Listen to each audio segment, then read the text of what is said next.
প্রতি বছর দুর্গাপূজায় ভারতে ইলিশ উপহার পাঠানো হলেও এবার সিদ্ধান্ত পরিবর্তন করেছে বাংলাদেশ। মৎস্য ও পানি সম্পদ মন্ত্রণালয়ের উপদেষ্টা ফরিদা আক্তার বলেছেন, দেশের মানুষের চাহিদা মিটিয়ে তারপর ইলিশ মাছ বিদেশে রফতানি করা হবে। বলেন, দেশের মানুষ ইলিশ পাবে না, রফতানি হবে সেটা হতে পারে না। ফলে এবার দুর্গাপূজায় ভারতে যাতে কোনো ইলিশ না যায় তার জন্য আমি বাণিজ্য মন্ত্রণালয়কে বলেছি।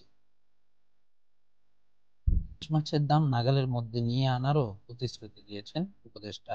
গতকাল মঙ্গলবার বিকেলে সচিবালয়ে নিজ দপ্তরে এই সিদ্ধান্তের কথা জানান তিনি। ফরিদা আক্তার বলেন, সরকার কোনো মাংস আমদানি করতে চাচ্ছে না, কারণ এদেশে এখন লাখ লাখ খামারি গবাদি পশু লালন পালনের সঙ্গে জড়িত। প্রতি বছর কোরবানি ঈদে 20 থেকে 25 লাখ পশু অবিক্রিত থেকে যায়। এমন পরিস্থিতিতে দাম বৃদ্ধির অজুহাত তুলে মাংস আমদানি করলে প্রথমে হয়তো কম দামে পাওয়া যাবে, কিন্তু মাংসের চাবিকাঠি চলে যেতে পারে অন্য দেশের কাছে।